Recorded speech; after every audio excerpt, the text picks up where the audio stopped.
Ayon dito sa aking binabasang GMA News Online, nearly 100 celebrities, social media personalities ang nag-file ng COCs for election 2025. Grabe! Umaabot pala ng halos, kasi ang total na sinabi nila dito is 91 celebrities and social media personalities nag-file ng kanilang certificate of candidacy for the national and local elections sa darating na May 2025. Ito yung nakuha nating balita as of October 8, which is the final date or the last date ng pag-file ng COC. At ito na nga, ang dami. Yung dito sa balita ng GMA News Online, merong 26 celebrities and social media personalities ang tatakbo sa pagkasenador or mga nominees sa party list groups, habang 65 naman dito ang tatakbo sa mga iba't ibang posisyon sa local. Diba? Ayan. Ito, with these candidates may have an advantage for their fame and online platforms.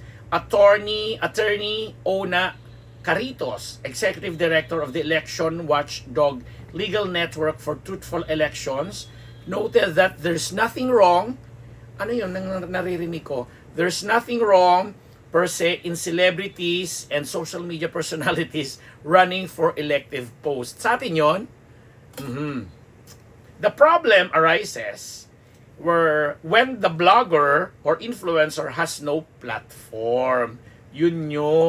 Nakakaloka. Ang dami pala talaga. Magme-mention tayo ng iba dyan, ha. Magme-mention tayo ng ilan sa mga naaalala natin na mga celebrities na, alam mo yun, na alam natin na biglang pumapasok sa politika. Of course, yung mga datihan na dyan, sina Ate V, na yun ng pamilya niya, si Ryan Christian, si Luis Manzano, mga bagito yan na papasok, although hindi man sila bagito sa public service. Tapos, andyan dyan sina Enzo Pineda, of course, ang magkapatid na Alfred Vargas, sina Carla Estrada, ang dami, nakalimutan ko na iba. Of course, sa Pasig, andyan dyan pa rin sina Vico Soto, Angelo De Leon, si Shamsi Supsup, alam ko, nag-file, at marami pang iba. So, sa dami ng mga nagpa-file nga ito, pati si Nora Honor, di ba? Party list. Of course, yung mga dating senador na dyan. Si Philip Salvador, nag-file din pagka-senador. Ang dami. Marami ka bang masasabing doon na na mga wala tayong listahan eh. But anyway, Diwata lang influencer. Ha? Diwata influencer. Yun lang ang naalala mo, Lechika, si Diwata. Marami basta. So tayo naman makikilala din natin sila habang tumatakbo itong mga ganitong kalakaran sa politika.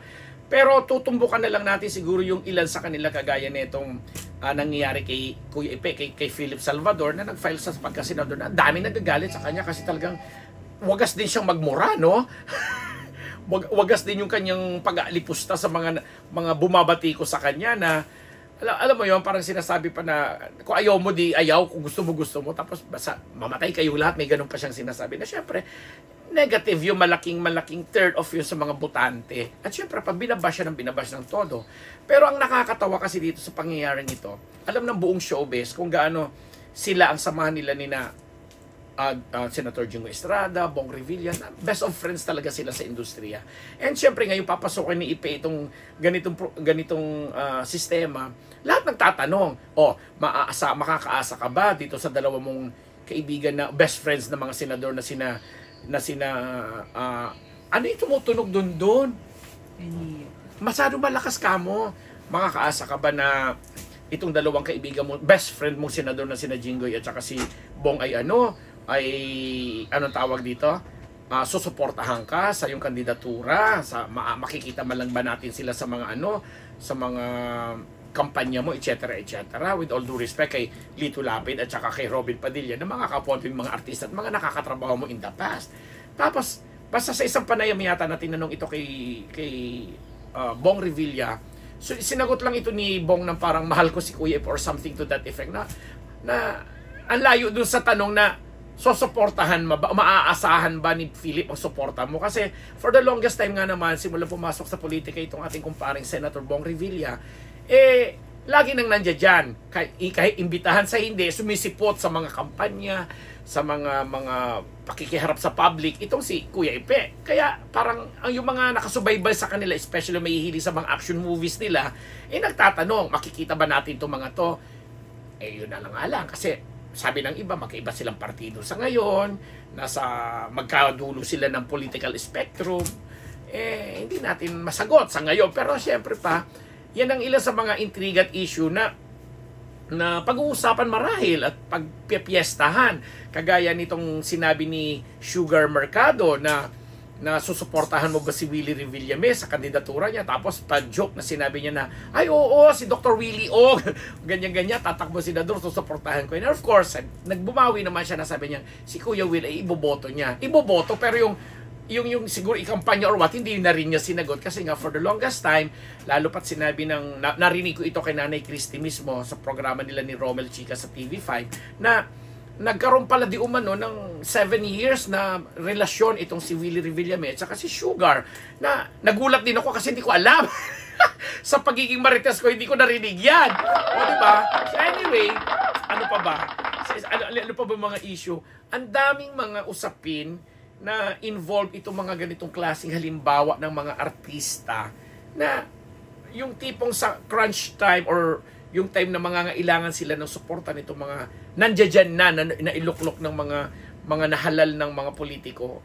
Di ba? Si James, kumparing James Yap natin, na matagal ng konsehal nagkokonsehal din naman sa San Juan, naringgan na ngayon, biglang lumalabas sa mga balita dahil nakabalik na nga dito yung kanyang anak na si Bimbi. Sinasabi niya, napakatagal na daw panahon na hindi niya nakakausap o nakikita yung anak niya. Na siyempre, para sa iba, sinasabi nila na, ano to, porque may usaping politika na naman ba, ganyan.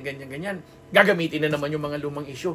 Kaya mga ka-Team Unbettable, ilan lang po yan sa mga halimbawa ng mga usapin sa showbiz na nakakonect sa politika o politika na nakakonect sa showbiz o ibang larangan, sports, pageantry, pati mga beauty queen natin na involved yan, mga basketball players na pumapasok na rin sa ibang larangan na ganyan, na pagpaulit-ulit na pong ginagamit para lang magkaroon sila ng publisidad, mapag-usapan sila sa iba't ibang platform, kayo na po ang dapat na magsuri. Tayo na po ang dapat na kumilatis. Kasi, sabi ko nga, ibang larangan ng politika, ibang larangan yung public service, ibang larangan yung may pondo ka ng bayan or may yung binabayad natin sa mga buwis natin, ang pinagkukunan ng yaman nito mga nagpapatakbo supposedly ng mga leader natin. 'Di ba? So, sa mga ibang nag-file ng COC diyan, si Aiko Melendez, ako hanga ako sa kanya na for the longest time, matagal na rin siyang tumakbo sa naninilbihan dyan.